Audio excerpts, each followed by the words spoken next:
O leite materno é um alimento completo, capaz de suprir as necessidades nutricionais do recém-nascido nos seus primeiros meses de vida. Ele é um alimento apropriado para o recém-nascido, pois está à temperatura ideal, está disponível a qualquer momento, pronto para ser consumido e oferece os melhores nutrientes. Mas que nutrientes são esses? O que eles têm de tão diferentes? O leite materno é constituído de 88% de água e uma composição balanceada com centenas de substâncias como lipídios, proteínas, minerais como cálcio, fósforo, ferro, potássio, manganês, sódio e zinco, além de células de defesa e fatores bioativos. E o que são essas células de defesa e os fatores bioativos?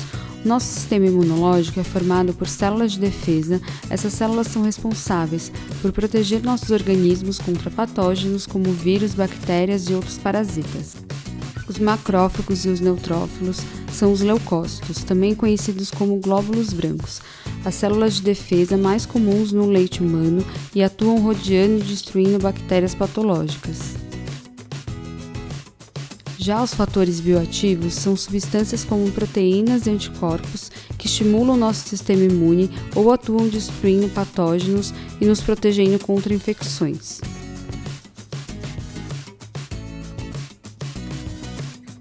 A lactoferrina, uma proteína que se une ao ferro, atua como fator de defesa, estimulando o crescimento de vários tipos de célula do sistema imune, como os linfócitos B e T, anticorpos responsáveis pela defesa e pela formação da memória imunológica. As citocinas, também proteínas, são responsáveis por recrutar outras células de defesa.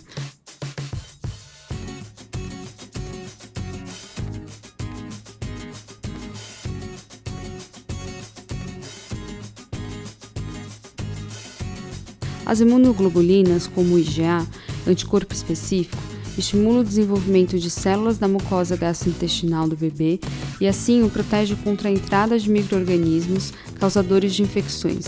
Além disso, ajuda a combater alergias, pois aumenta a quantidade de imunoglobulinas que atuam nas reações alérgicas.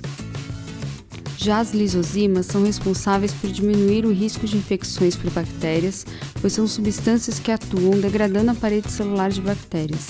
Além disso, potencializam a ação da IgA. Por fim, as caseínas são responsáveis por promover o crescimento do bebê.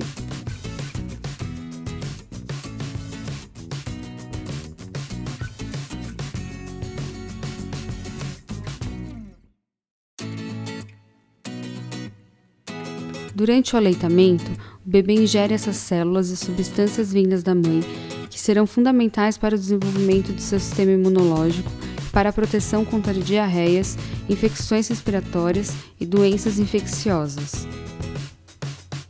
O organismo do bebê ainda não possui um sistema imunológico maduro para combater as infecções de modo eficiente.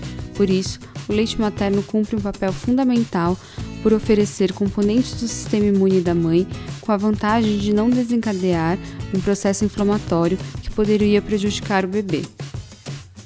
Mas como esses componentes do sistema imunológico da mãe, presentes no leite, não são digeridos pelo bebê? Essa é uma pergunta muito importante. Sabemos que a digestão age de maneira a transformar boa parte dos alimentos que comemos em pequenas partículas que nosso organismo é capaz de absorver. Isso também acontece com o leite que os bebês mamam. Mas um dos segredos do leite materno é que algumas moléculas especiais se ligam aos componentes imunológicos e evitam que eles sejam digeridos. Assim, podem ser absorvidos pelo organismo do bebê. Desse modo, o aleitamento pode ser considerado como a primeira vacina do bebê.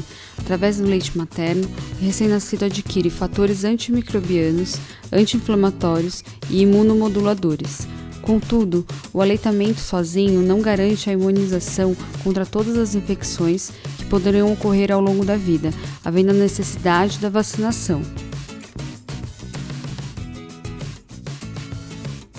Essa composição complexa do leite materno faz dele um alimento inimitável. A adoção precoce de alimentos industrializados com propriedades alergênicas podem desencadear alergias nos bebês. Estudos apontam que o risco de se contrair uma doença alérgica é 65% maior em crianças desmamadas antes do 6º mês de vida. Essas proteínas alergênicas do leite bovino provocam uma inflamação na mucosa gástrica e intestinal, o que aumenta a permeabilidade dessa região e, consequentemente, favorece a passagem de micro-organismos e de substâncias tóxicas para a corrente sanguínea. Mesmo quando o bebê estiver na fase de introdução alimentar, é importante manter a amamentação de forma complementar. Quase 70% do ferro do leite materno é absorvido adequadamente pelo bebê. O ferro presente no leite materno é de mais fácil absorção pelo organismo do bebê. Outros alimentos, mesmo tendo bastante ferro, nem sempre são bem absorvidos pela criança durante a fase de amamentação. No entanto, a composição do leite materno muda conforme o tempo. Entre o 1º e o 7º dia após o parto é produzido o colostro. Do 8º ao 21º dia é produzido o leite de transição e a partir da 3ª semana após o parto é produzido o leite maduro. O colostro apresenta maior concentração de proteínas, minerais e vitaminas e menor concentração de lactose, açúcar presente no leite, que o leite maduro. Além disso, é na fase do colostro que temos maiores concentrações dos fatores bioativos e também das células de defesa. Há também uma redução de proteínas, carboidratos e vitaminas e minerais.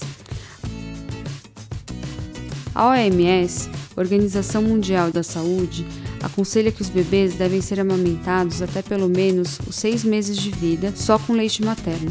Amamentar é uma ação de promoção da saúde, pois além de favorecer o desenvolvimento biológico, é capaz de iniciar um vínculo interativo da mãe e filho que estabelece cuidado, aceitação e afeto, ou seja, a formação de laços afetivos entre a mãe e o seu bebê. O aleitamento materno na primeira hora de vida demonstrou redução em 22% na taxa de mortalidade neonatal. No Brasil, estudos estimam que 61% das crianças sofrem desmame precoce, antes do 6º mês de vida infantil, contrariamente ao que preconiza a OMS. Esse desmame precoce pode estar relacionado a fatores como valores culturais, déficit educacional da mãe, retorno ao mercado de trabalho ou condições socioeconômicas precárias. O leite materno contém uma centena de componentes que não podem ser replicados no leite artificial.